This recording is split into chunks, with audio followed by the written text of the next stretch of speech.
Ever since I visited Cuba last month, people keep asking me, are Americans allowed to go to Cuba? So today I'm going to answer that question for you and tell you how you as an American can visit Cuba too. If you're new here, hi, I'm Brenda and welcome to my channel Voyage Brenda, where I share my travel adventures, tips, and tricks to help you travel better. If that sounds like something you're interested in, make sure you hit the subscribe button so you never miss a thing. Today I am telling you about how you as an American can visit Cuba. It is completely legal for Americans to go to Cuba. You just need to do a few things before traveling. As you most likely know, there is an embargo between the US and Cuba, and for a long time there was a ban on all travel for Americans.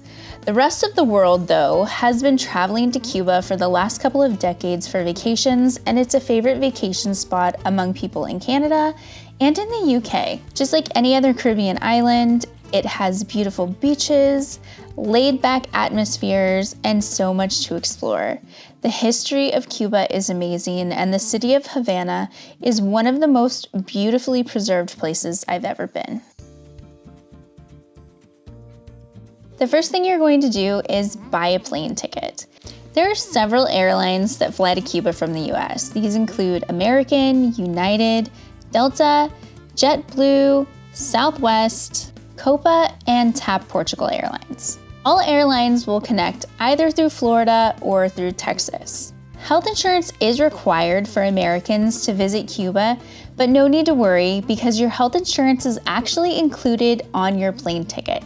Make sure that at the airport you ask the gate agent for a paper boarding pass because this is where it's going to show your health insurance. You're going to need to keep this on you the whole time you're in Cuba. When you're booking your ticket, there's going to be a drop-down menu that asks you why you're visiting Cuba. Every American visiting Cuba must fill out a travel justification form. This is way simpler than it sounds. All it is a drop-down menu when you're booking your ticket and you have to select the reason for your visit. Most people, myself included, just choose support for the Cuban people. You don't need any proof of how you're supporting the Cuban people, and once you hit submit on your ticket, your form is complete. You're also going to need a valid US passport that is good for at least 6 months after you arrive in Cuba. They will deny you entry if your passport does not have 6 months of validity left.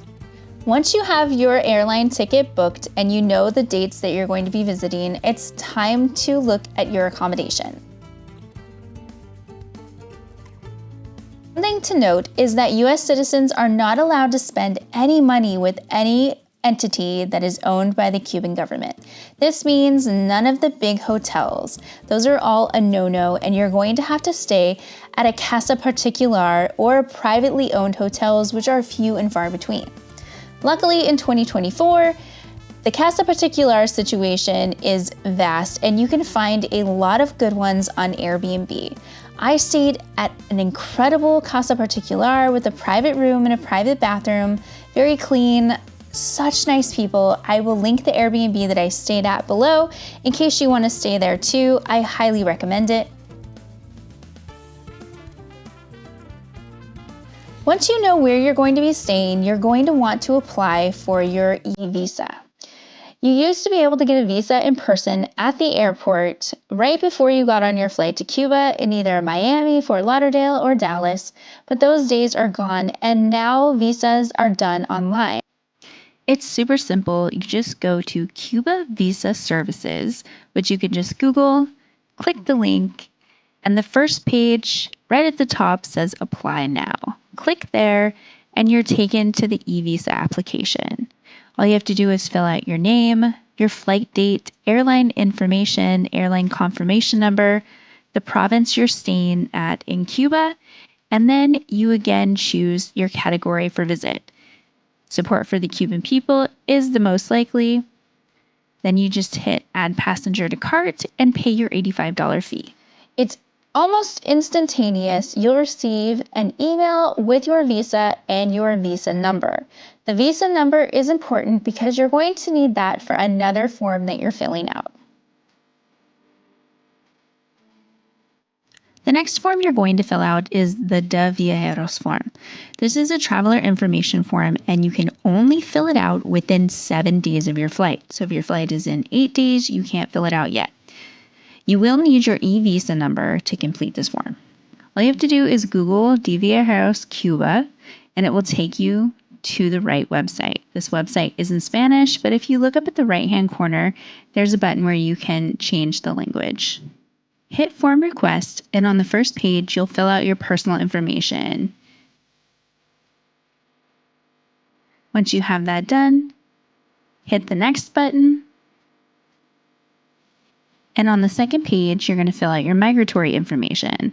This includes your arrival date, your flight information, airline name, your country of origin, which is the country you're coming from, not the country you are from. You're most likely going to enter through the Havana airport, and then your reason for travel. Now here you're going to put tourism. I know I said that tourism is not allowed for US citizens, but this is not going to the American consulate, only to the Cuban government, so go ahead and put tourism. Then enter your e-visa number and hit next. On the next page, you're going to fill out the information of where you're staying. If you're staying in an Airbnb, you're going to put house or room for rent, the address of where you're staying, the province, municipality, and then if you've been to any other countries in the last 15 days, or if you've had any symptoms of illness in the last 15 days. And then also they're still asking COVID-19 questions. Once you're done, hit next, and this will take you to your customs information. Make sure that you don't have any unaccompanied baggage. You only need to claim money in excess of $5,000. Here, if you're bringing other things into the country, you're supposed to claim if it's up to $1,000 US. I brought things to donate and didn't claim, and it wasn't an issue.